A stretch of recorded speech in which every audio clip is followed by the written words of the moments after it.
चिल्लापन में एक बार फिर सुनील सर आपका बहुत बहुत स्वागत करता हूं। और आज क्लास 11 के लेसन 1 के जो अभ्यास प्रश्न है उसको हल करने के लिए चल रहे हैं। तो चलिए शुरू करते हैं जल्दी जल्दी। देखिए क्वेश्चन ये कहता है कि विज्ञान के प्रगति से संबंधित कुछ अत्यंत परंपरागत प्रकथन आज तक के महानतम वैज्ञानिकों में से एक अल्बर्ट आइंस्टीन द्वारा प्रदान किए गए हैं। आपके विचार से आइंस्टीन को उस समय का क्या तात्पर्य था जब उन्होंने ये कहा था कि संसार के बारे में सबसे अधिक अबोधगम्य विषय यह है कि वह बोधगम्य है। यानी इसमें आप देखिए आइंस्टीन ने कहा था कि जो अबोधगम्य विषय है वह आज के युग में बोधगम्य है। इस विचार को स्पष्ट करना है। तो चलिए उत्तर में देखते हैं इसके।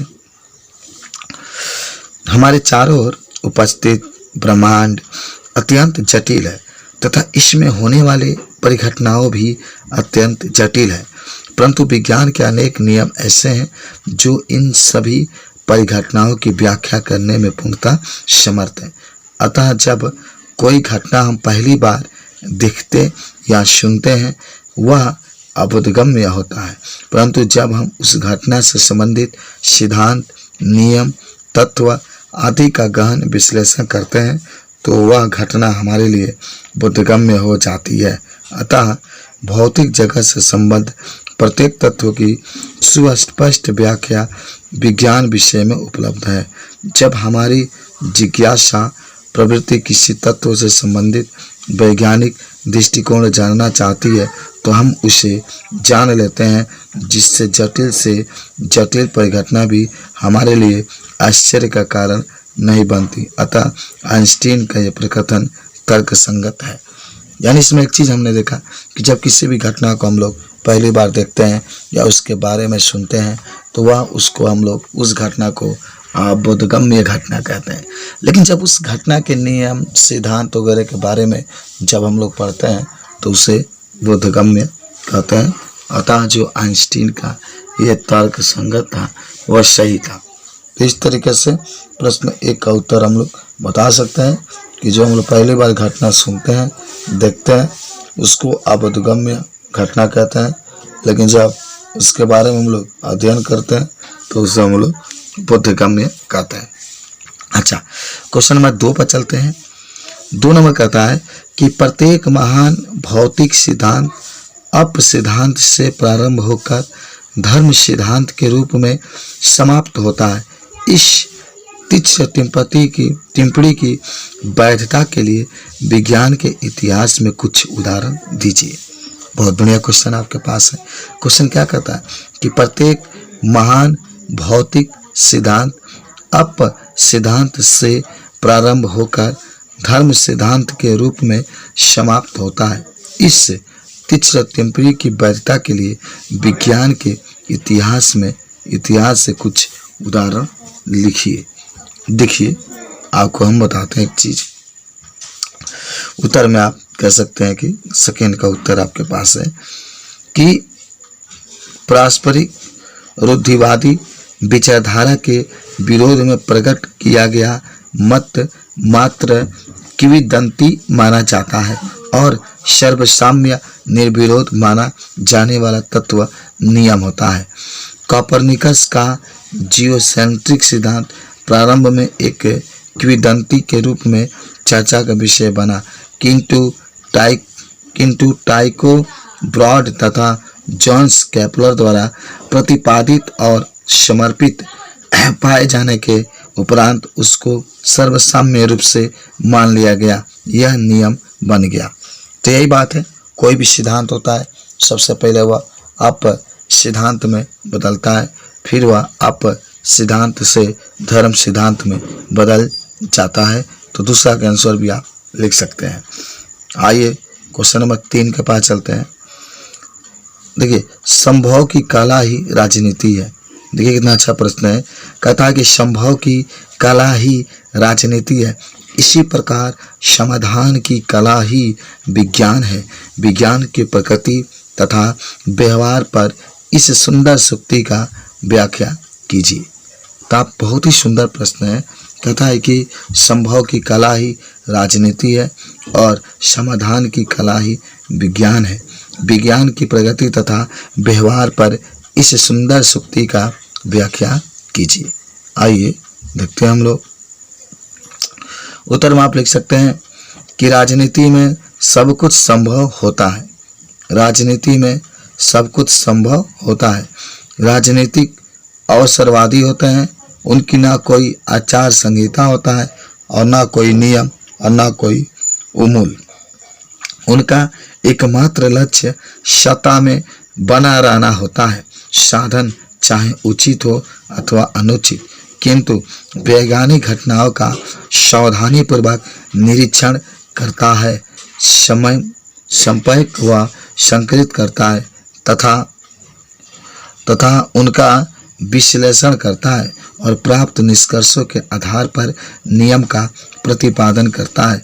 इस प्रकार यह प्रकृति के रहस्यों का उदाहरण करता है।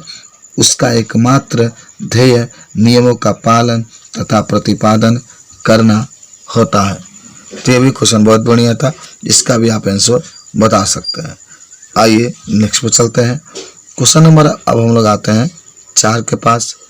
4 में देखते हैं, कहता है कि यद्यपि अब भारत में विज्ञान तथा प्रौद्योगिकी का विस्तृत आधार है तथा यह तीव्रता से फैल भी रहा है, यानी फैल भी रहा है, परंतु फिर भी इससे विज्ञान के क्षेत्र में विश्व नेता बनने की अपनी क्षमता को कार्यान्वित करने में काफ़ी दूरी तय करनी है।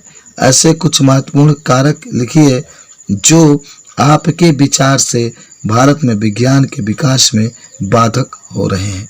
यानी कहने का मतलब है कि यद्यपि अब माने भारत में विज्ञान तथा प्रौद्योगिकी का विस्तृत आधार हो रहा है और लगातार विज्ञान और प्रौद्योगिकी दोनों तेजी से फैल रहे हैं, परंतु अब भी विज्ञान के क्षेत्र में भारत को विश्व नेता बनने में कुछ बाधाएं उत्पन्न हो रही है और उस बाधाओं के बारे में आपको लिखना है, कौन कौन से बाधाएं उत्पन्न हो रही हैं।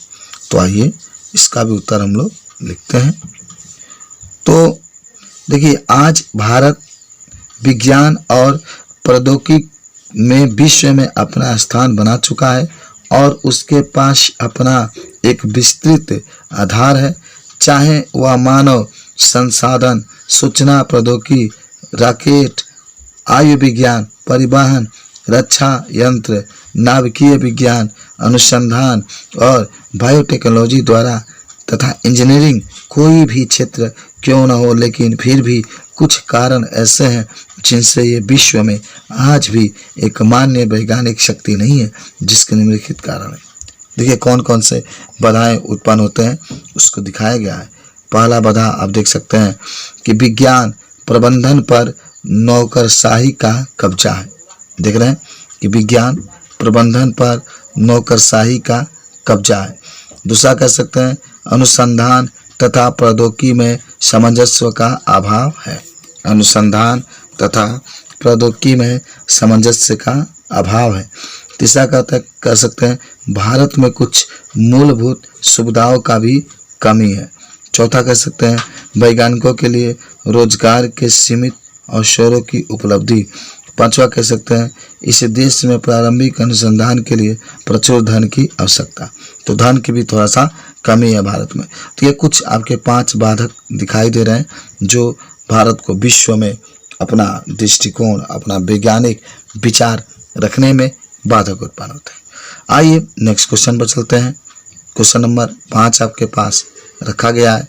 कहता है कि किसी भी भौतिक वैज्ञानिक ने इलेक्ट्रॉन को कभी भी दर्शन नहीं किए। बहुत बढ़िया क्वेश्चन है।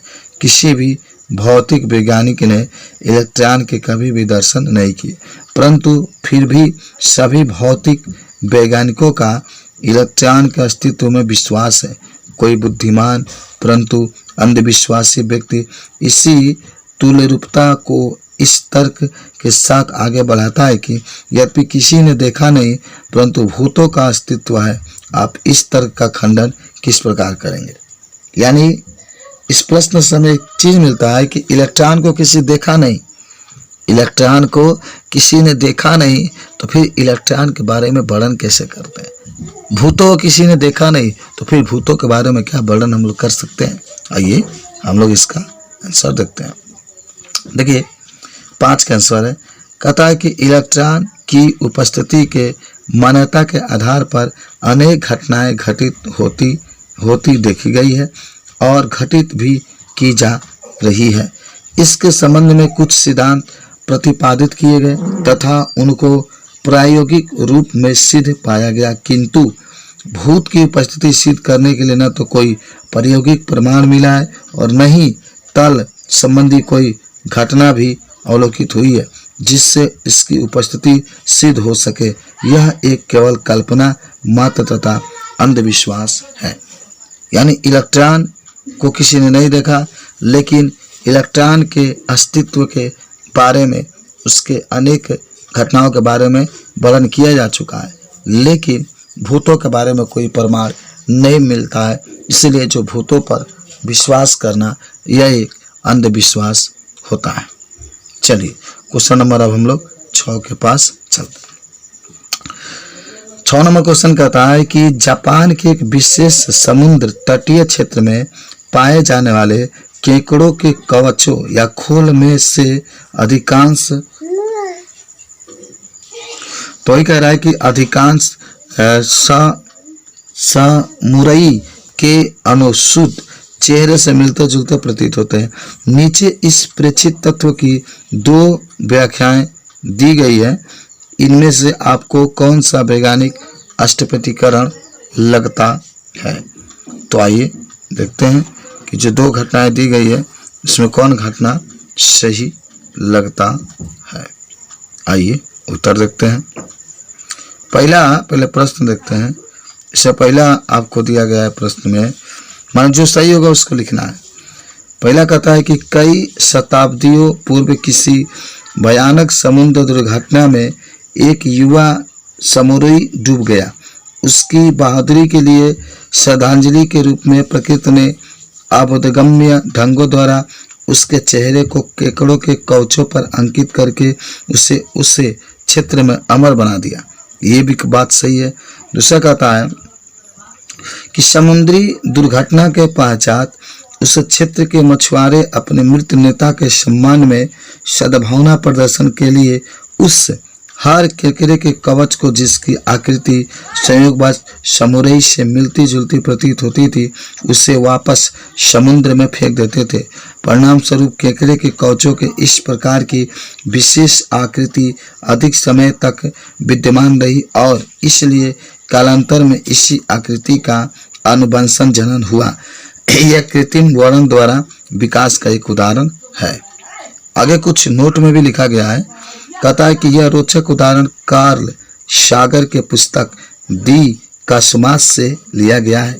यह इस तथ्य पर प्रकाश डालता है कि प्राय विलक्षण तथा अबोधगम्य तत्व जो प्रथम दृष्टि में अलौकिक प्रतीत होते हैं, वास्तव में साधारण वैज्ञानिक व्याख्याओं द्वारा स्पष्ट होने योग्य बन जाते हैं। इसी प्रकार के अन्य उदाहरण पर विचार कीजिए। तो 2 बातें थी, तो 2 बातों में देखिए आपके उत्तर में कह सकते हैं कि प्रश्न में दिए गए दोनों कथन 1 तथा 2 में से कथन 3 प्रेक्षित तत्व वैज्ञानिक स्पष्टीकरण देने में पर्याप्त रूप से समर्थ है। यानी जो कथन 1, 2, 3 इसकी जो बात है आप उसको बता सकते हैं। यानी जो विकल्प नंबर दूसरा है वह सही है। सही बात है कि जो माने सम्मान में जो केकड़ों को फेंक रहे थे वही बात आपका सही होगा। आइए क्वेश्चन नंबर 7 पर चलते हैं हम लोग। 7 नंबर प्रश्न कहता है कि 2 शताब्दियों से भी अधिक समय पूर्व इंग्लैंड तथा पश्चिमी यूरोप में जो औद्योगिक क्रांति हुई थी उसकी चिंगारी का कारण कुछ प्रमुख वैज्ञानिक तथा प्रौद्योगिकी उपलब्धि थी। यह उपलब्धियां क्या थी? बहुत ही बढ़िया क्वेश्चन ये भी है। कहता है कि 2 शताब्दियों से भी अधिक समय पूर्व इंग्लैंड तथा पश्चिमी यूरोप में जो औद्योगिक क्रांति हुई थी उसकी चिंगारी का कारण कुछ प्रमुख वैज्ञानिक तथा प्रौद्योगिकी उपलब्धियां थी। यह उपलब्धियां क्या थी? तो चलिए हम बताते हैं कौन कौन सी उपलब्धियां थी। तो सबसे पहले बात इसमें है कि जिन मुख्य उपलब्धियों के कारण औद्योगिक क्रांति का जन्म हुआ वह निम्न प्रकार थे। पहला, विद्युत के खोज से ऊर्जा प्राप्ति, डायनामो तथा मोटर का रूपरेखा। बात समझो, विद्युत के खोज से ऊर्जा प्राप्ति हेतु डायनामो तथा मोटर की रूपरेखा। दूसरा, ऊष्मा और ऊष्मागतिकी पर आधारित इंजन का आविष्कार होने लगा था। तीसरा, हाथ की अपेक्षा कपास से 300 गुना गति से बिनौले अलग करने वाला सूती मशीन का आविष्कार हुआ। चौथा, विस्फोटकी की खोज से न केवल सैन्य बलों बल्कि खनिज दोहन में भी आशातीत सफलता प्राप्त हुई। पांचवा, लोहे के उच्च श्रेणी के स्टील में बदलने वाला ब्लास्ट भट्टी। छठवां, गुरुत्व के अध्ययन से गोलों, तोपों, बंदूकों से गोली की गति का अध्ययन का खोज होने लगा। तो ये कुछ उपलब्धियां थी औद्योगिक क्रांति के, 6 उपलब्धियां थी जिसके बारे में आप बता सकते हैं। और आगे देखिए, प्रमुख वैज्ञानिक के नाम की सूची निम्नलिखित है। कौन कौन से वैज्ञानिक औद्योगिक क्रांति में उपस्थित है उसका सूची भी दिया गया है। पहला आपके हैं क्रिश्चियन हाइगेन, दूसरा है गैलीलियो गैलीली, तीसरा है माइकल फैराडे, चौथा है आइजक न्यूटन। ये कुछ लोग थे जो इन लोगों ने औद्योगिक क्रांति में भाग लिया था। चलिए अब आते हैं क्वेश्चन नंबर 8 के पास। क्वेश्चन 8 कहता है कि प्राय यह कहा जाता है कि संसार अब दूसरी औद्योगिक क्रांति के दौर से गुजर रहा है, जो समाज में पहली क्रांति के भांति आमूल चूल परिवर्तन ला देगी। विज्ञान तथा प्रौद्योगिकी के उन प्रमुख समकालीन क्षेत्रों की सूची बनाइए जो इस क्रांति के लिए उत्तरदायी। समझ रहे हैं बात को? यानी बात यह हो रही है कि प्राय यह कहा जाता है कि संसार अब दूसरी औद्योगिक क्रांति के दौर से गुजर रहा है, जो समाज में पहली क्रांति के भांति आमूल चूल परिवर्तन ला देगी। विज्ञान तथा प्रौद्योगिकी के उन प्रमुख समकालीन क्षेत्रों की सूची बनाइए जो इस क्रांति के लिए उत्तरदायी है। आइए देखते हैं। तो विज्ञान और उत्तर में विज्ञान और तकनीकी उपलब्धियां जो औद्योगिक क्रांति लाने में सक्षम है, उनमें से प्रमुख निम्नलिखित हैं। पहला, लेजर तकनीक, जिसके द्वारा रक्तस्राव के बिना शल्य किए संभव हो सकी तथा जिसके द्वारा रॉकेट तथा उपग्रहों को नियंत्रित किया जाए। शल्य का मतलब होता है ऑपरेशन। यानी इसमें दिखा रहा है कि जब लेजर का आविष्कार हो गया तो बिना ऑपरेशन के ही ये सब संभव हो गया। दूसरा है कि सुपर कंडक्टरों का निर्माण, जिसके द्वारा कमरे के ताप पर विद्युत शक्ति बिना हानि के प्रेषित की जा सकती है। तीसरा, कंप्यूटर का बढ़ता हुआ प्रभाव और प्रयोग, जिससे मानव की कार्य कुशलता कई गुनी बढ़ा दी है। चौथा, और बायोटेक्नोलॉजी का अद्भुत विकास हुआ है। यानी बायोटेक्नोलॉजी का बहुत अधिक विकास हुआ है। चलिए ठीक है, क्वेश्चन नंबर 9 भी हम लोग देखते हैं।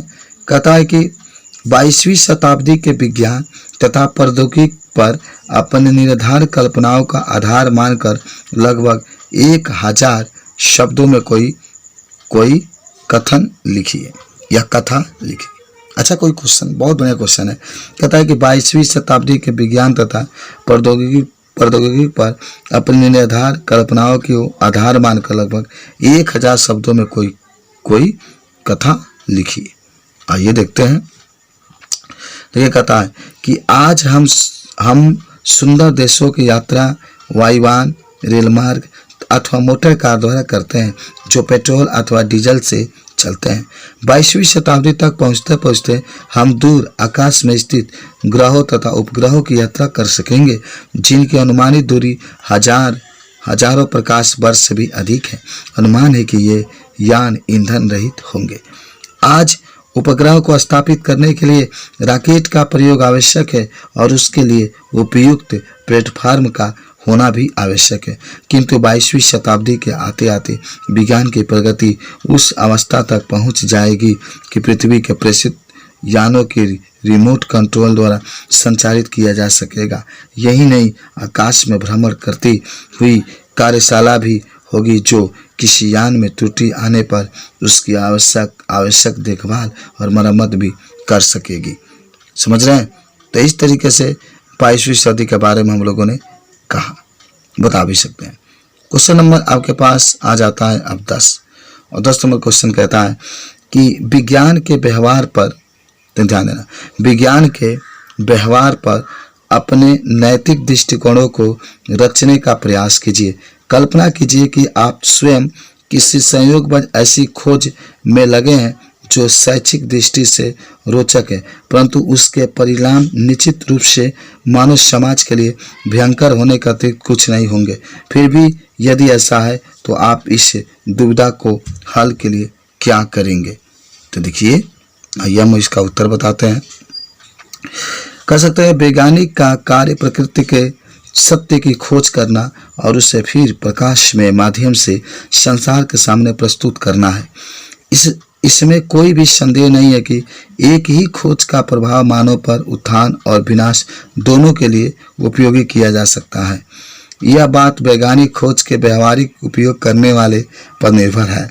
यहाँ पर यह बात भी संभव हो सकती है कि जो खोज आज विनाशकारी है वह आगे चलकर लाभकारी भी सिद्ध हो सकती है। यदि मैं एक वैज्ञानिक अन्वेषक हूँ और माना कि मैं स्टेम सेल पर कार्य कर रहा हूँ, तो वैज्ञानिक आविष्कारक के रूप में मेरा दायित्व है कि उसके परिणाम समाज के सामने प्रस्तुत करूँ। राजनेता इसका उपयोग एक विशेष मानव जाति के विकास के लिए करते हैं, या फिर डॉक्टर इसका उपयोग विभिन्न रोगों के उपचार के लिए करते हैं, इस बात का ध्यान रखना मेरा कार्य नहीं है। आइंस्टीन ने E=mc² का सूत्र संसार को दिया, लेकिन इसका उपयोग हिरोशिमा और नागासाकी पर परमाणु बम गिराने में होगा, ऐसा उसने कभी भी नहीं सोचा था। आज यह समीकरण संसार में ऊर्जा उत्पादन के कार्य में भी लाई जा रही है, जो कि मानव कल्याण का कार्य ही है, यह भी बता सकते हैं। तो क्वेश्चन नंबर 10 कंप्लीट होता है। 11 के पास हम लोग चलते हैं। 11 नंबर कहता है कि किसी भी ज्ञान के भांति विज्ञान का उपयोग भी उपयोग करने वाले पर निर्भर करते हुए अच्छा अथवा बुरा हो सकता है। नीचे विज्ञान के कुछ अनुप्रयोग दिए गए हैं। विशेषकर कौन सा अनुप्रयोग अच्छा है और बुरा है, अथवा ऐसा है कि जिसे स्पष्ट रूप से वर्णबद्ध नहीं किया जा सकता है, इसके बारे में अपने दृष्टिकोण को सूचीबद्ध कीजिए। तो बताइए, हमारे नीचे कुछ आपके प्रयोग दिए गए हैं और इसमें पूछ रहा है कि कौन बुरा है, कौन अच्छा है, इसके बारे में हमें बताना है। आइए देखते हैं। तो पहला आप कह सकते हैं कि आम जनता को चेचक के टीके लगाकर इस रोग को दबाना और अंततः इस रोग से जनता को मुक्ति दिलाना भारत में इससे पहले ही प्रतिपादित किया जा चुका है। यह अच्छा है कि बुरा आपको बताना है। दूसरा, निरक्षरता का विनाश करने तथा समाचारों और धारणाओं के जनसंचार के लिए टेलीविजन का आविष्कार करना। तीसरा, जन्म से पूर्व लिंग निर्धारण। चौथा, कार्य दक्षता में वृद्धि के लिए कंप्यूटर। पांचवा, पृथ्वी के परितः कक्षाओं में मानव निर्मित उपग्रहों की स्थापना। छठवां, नाभिकीय शस्त्रों का विकास। सातवां, रासायनिक तथा जैव युद्ध की नवीन तथा शक्तिशाली तकनीकों का विकास। आठवां, पीने के लिए जल का शोधन। नौवां, प्लास्टिक सेल क्रिया। और 10वां, क्लोनिंग। ये आपके लिए उत्तर होगा। तो देखिए, उत्तर में एक, भारत देश इस संक्रामक रोग से पूर्णतः मुक्त हो चुका है। जिस टीका की बात हो रही थी वह भारत आज उस रोग से मुक्त हो चुका है। दूसरा का उत्तर, इसके द्वारा शिक्षा का प्रसार होता है एवं साथ ही मनोरंजन और जल और ज्ञान भी बढ़ता है। और चलिए तीसरा का उत्तर आप देखते हैं। इस ज्ञान का दुरुपयोग संभव है।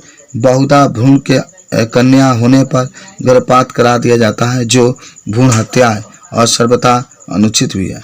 चौथा के उत्तर में कार्य कुशलता बढ़ती है। पांचवा में उपग्रह की स्थापना ने संसार व्यवस्था में क्रांति ला दी है। छठवां का अवांछित यानी ये समूह विनाश का कारण होते हैं तथा इनके प्रयोग से जो विनाश का तांडव होता है उसका न तो अनुमान लगाया जा सकता है। सातवां, इस पर कोई प्रतिबंध लगाया जा सकता है।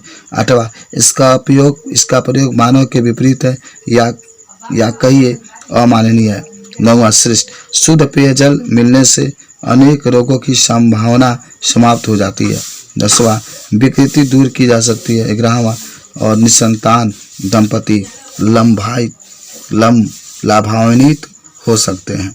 आइए प्रश्न नंबर अब हम लोग 12 के पास चलते हैं। तो देखते हैं कि 12 नंबर क्वेश्चन क्या कहता है। कहता है कि भारत में गणित, खगोलिकी, भाषा विज्ञान, तर्क तथा नैतिकता में महान विद्वानों की एक लंबी और अटूट परंपरा रही है। फिर भी इसके साथ और समांतर हमारे समाज में बहुत से अंधविश्वासी तथा रूढ़िवादी दृष्टिकोण और परंपराएं फली फूली है और दुर्भाग्यवश ऐसे भी हो रहा है और बहुत से शिक्षित लोग में व्याप्त है। इन दृष्टिकोणों का विरोध करने के लिए अपनी रणनीति बनाने में आप अपने विचार के ज्ञान का उपयोग किस प्रकार करेंगे। सही बात है, बहुत पढ़े लिखे लोग हैं फिर भी वो अंधविश्वास में विश्वास रखते हैं। तो कहता है कि इसको आप दूर करने के लिए कौन सी आप परंपरा को अपना सकते हैं। आइए देखते हैं उत्तर में।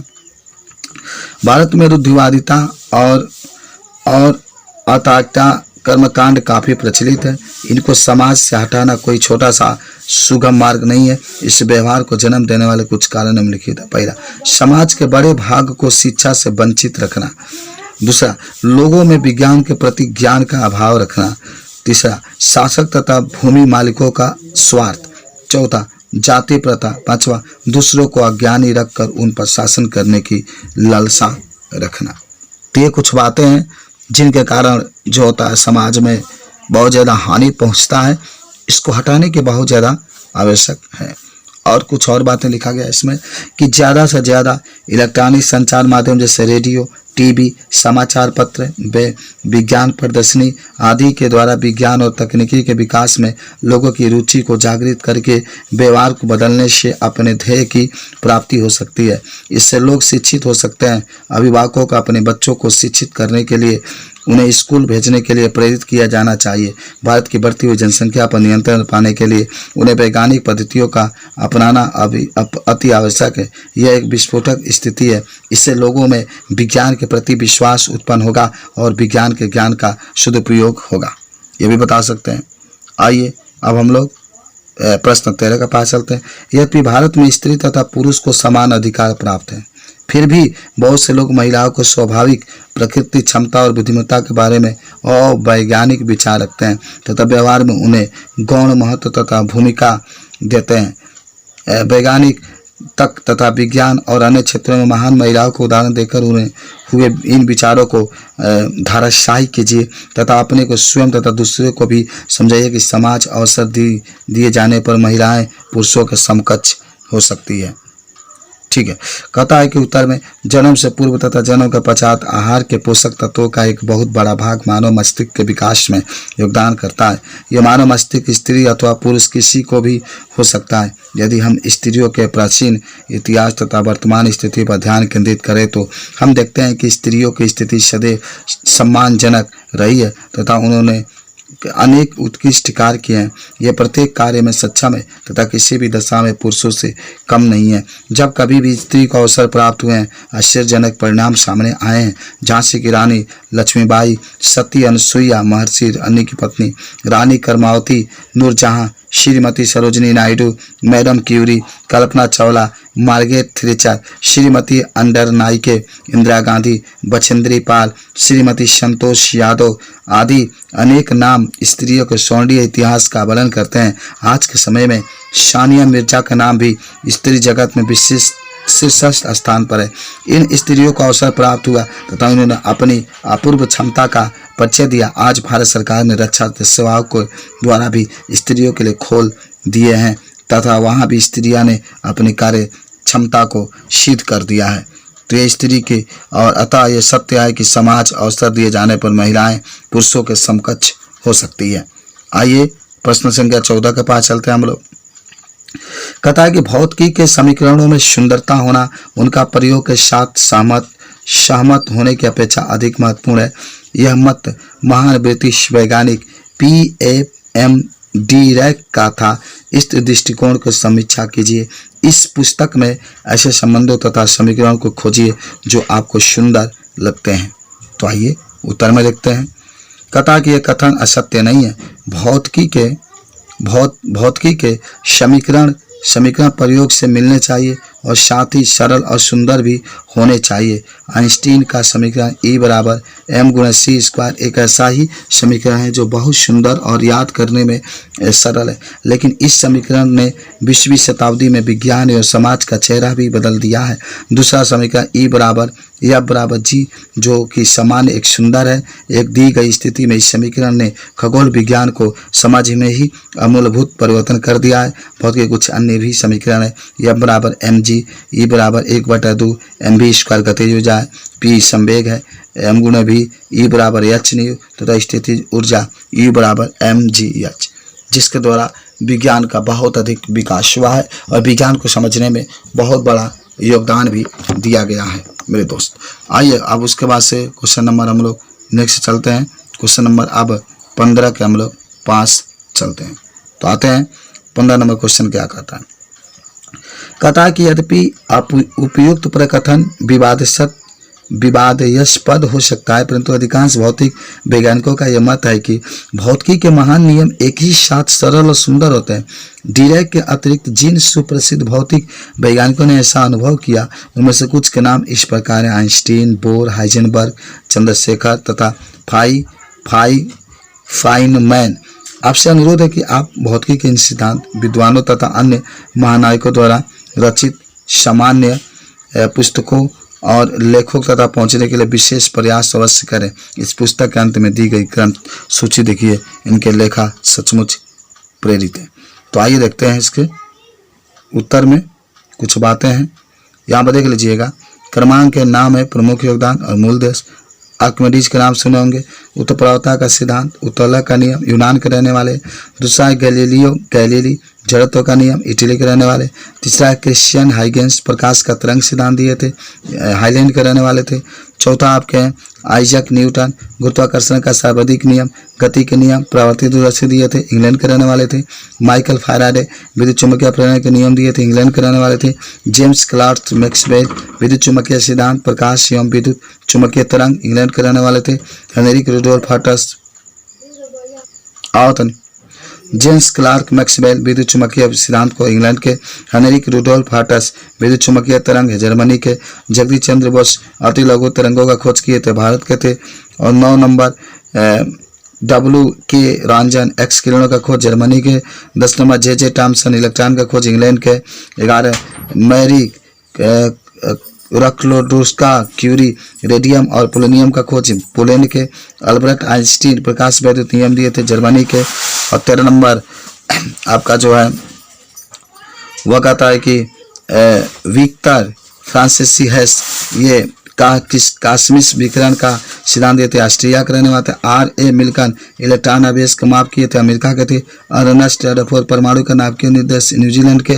नील बोर, हाइड्रोजन परमाणु का क्वांटम सिद्धांत, डेनमार्क के रहने वाले थे। 17 नंबर चंद्रशेखर बैंकटकम, ये अणुओं द्वारा प्रकाश का अप्रत्याश संकीर्ण दिए थे, भारत के रहने वाले थे। और लुइस विक्टर दे ब्रोगली, द्रव्य की तरंग प्रकृति, फ्रांस के। मेघनाथ साहा, तापीय आयनन, भारत के। सत्येंद्रनाथ बोस, क्वांटम सिद्धांत, भारत के। वुल्फगांग पाउली, अपवर्जन नियम, ऑस्ट्रिया के। एनरिको फर्मी, नियंत्रित नाभिकीय विखंडन, इटली के। और वर्नर हाइजेनबर्ग, क्वांटम यांत्रिकी, जर्मनी के। पाल डिरैक, अपेक्षिक इलेक्ट्रॉन सिद्धांत और क्वांटम समकी, इंग्लैंड के। एडवर्ड ह्यूबल, प्रसारी विश्व, अमेरिका के। अर्नेस्ट ओरलैंडो लॉरेंस, अमेरिका के, साइक्लोट्रॉन बनाए थे। जेम्स चैडविक, न्यूट्रॉन के खोज किए थे, इंग्लैंड के। और हिडकी इकोवा, नाभिकीय बलों का सिद्धांत दिए थे, जापान के। और हाँ, होमो जहांगीर भाभा, भारत के, जिसने आकस्मिक विकिरण का सोपान प्रकरण दिया था। लेओ डेविडोपिक लैंडो, संग्रहित द्रव्य सिद्धांत दिए थे, रूस के। तो इस तरीके से ये और कुछ और भी है। 31 नंबर S. चंद्रशेखर, सीमा तारों का संरचना का विकास, भारत के थे। 32 नंबर है जॉन बार्डीन, ट्रांजिस्टर का आविष्कार और अति चालकता सिद्धांत, अमेरिका के। 33 है C.H. टाउन्स, मेजर या लेसर का दोनों का आविष्कार किए थे, अमेरिका के थे। अब्दुल कलाम या सलाम, दुर्बल तथा विद्युत चुम्बकीय आनयन क्रियाओं का एकीकरण, पाकिस्तान के थे। और लास्ट क्वेश्चन है, क्वेश्चन नंबर 16 आपके पास है। कहता है कि विज्ञान के पाठ्य पुस्तक आपके मन में यह गलत धारणा उत्पन्न कर सकती है कि विज्ञान पढ़ना शुष्क तथा पूर्णतः अत्यंत गंभीर है एवं वैज्ञानिक भुलक्कर, अंतर्मुखी, कभी नहीं हंसने वाले अथवा खिसे निकालने वाले व्यक्ति होते हैं। विज्ञान तथा वैज्ञानिकों का यह चित्रण पूर्णतः आधारहीन है। अन्य समुदाय के मनुष्यों की भांति वैज्ञानिक भी विनोदी होते हैं तथा बहुत से वैज्ञानिकों ने तो अपने वैज्ञानिक कार्यों का गंभीरता से पूरा करते हुए अत्यंत विनोदी प्रकृति के साथ साहसिक कार्य करके अपना जीवन व्यतीत किया है। गैसो तथा फाइनेमैन इसी शैली के दो भौतिक वैज्ञानिक थे और ग्रंथ सूची में उनके द्वारा रचित पुस्तक को पढ़ने में आपको आनंद प्राप्त होता है। तो आइए फाइनेमैन तथा गैसो द्वारा रचित पुस्तक के नाम देखिए। पहला है R.P. फाइनेमैन द्वारा रचित surely you are joking mister Feynman Western Weeks 1986 में। G. गैमो द्वारा रचित mister Tompkin in paperback Cambridge University Press 1987। उपयुक्त पुस्तकों को पढ़ने पर ज्ञात होता है कि वैज्ञानिकों भी अन्य समुदाय के मनुष्यों के भांति भी विनोदी होते हैं। विज्ञान विषय पढ़ना शुष्क पूर्णतः गंभीर नहीं है। यदि इसका अध्ययन हम रुचिपूर्वक करें तो बहुत आगे जा सकते हैं। तो इस तरीके से आज जो है इस पाठ का अंत होता है। धन्यवाद।